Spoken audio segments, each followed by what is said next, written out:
अस्सलामुअलैकुम। तो कैसे हैं आप सब। आज हम बनाएंगे बहुत ही मज़ेदार से, बहुत ही ज़बरदस्त से, बहुत ही क्रिस्पी से लच्छेदार पकोड़े, जो बनाना बहुत ही आसान है और ये बहुत ही मज़े के बनेंगे। तो चलें स्टार्ट करते हैं। बिस्मिल्लाहिर्रहमानिर्रहीम। सबसे पहले हम लेंगे 2 लार्ज साइज़ के प्याज और उसे हम इस तरह काट लेंगे और इसके बाद हम इसमें एक बड़े से बॉल में इसे हम ऐड कर देंगे। और इसके बाद यहाँ पर लिए हैं 2 लार्ज साइज़ के आलू और इनको मैंने कद्दूकश कर लिया था, वो भी इसमें ऐड कर देंगे हम।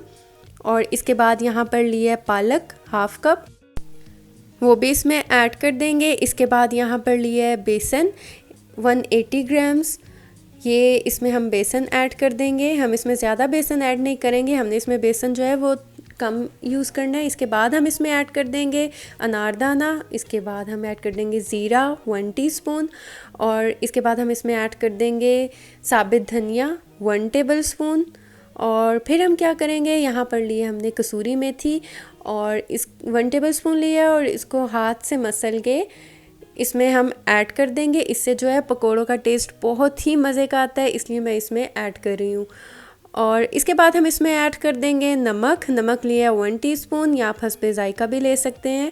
इसके बाद हम यहाँ पर कुटी हुई लाल मिर्च ऐड कर देंगे 1/2 टीस्पून और फिर इसके बाद हम रेड चिली पाउडर ऐड कर देंगे 1 टीस्पून। आप ये भी हस्बे ज़ायका ले सकते हैं, कम या ज़्यादा जितनी आपको पसंद है। इसके बाद हम इसमें ऐड कर देंगे कलौंजी 1/4 टीस्पून और इसके बाद हम इसे मिक्स कर लेंगे अच्छी तरह से, ताकि ये जो ड्राई मसाले हमने इसमें ऐड किए हैं वो अच्छे से जो है मिक्स हो जाएं। अभी हम इसमें पानी ऐड नहीं करेंगे, हम इसको जस्ट वैसे ही इसे मिक्स कर लेंगे। और ये देखें इन्हें मैंने अच्छा सा मिक्स कर लिया है। और अब हम क्या करेंगे, हम इसमें ऐड कर देंगे चावल का आटा 2 टेबलस्पून। अगर आपके पास चावल का आटा नहीं है तो आप उसकी जगह मैदा भी यूज़ कर सकते हैं।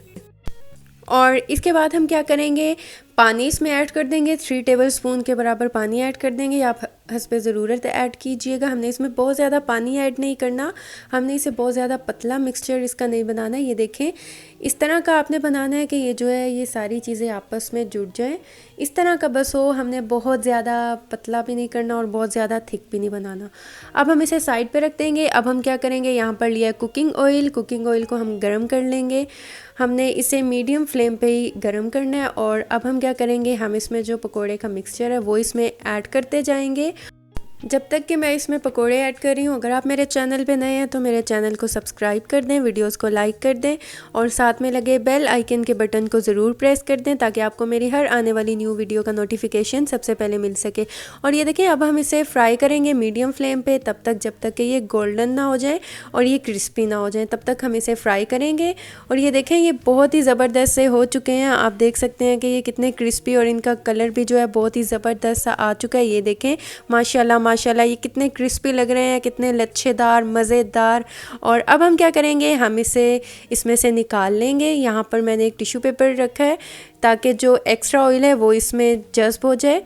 अब हम इसको पकोड़ों को इसमें से निकाल लेंगे। और ये देखें माशाल्लाह पकोड़े जो हैं वो कितने ज़बरदस्त से तैयार हो चुके हैं, कितने क्रिस्पी मज़ेदार।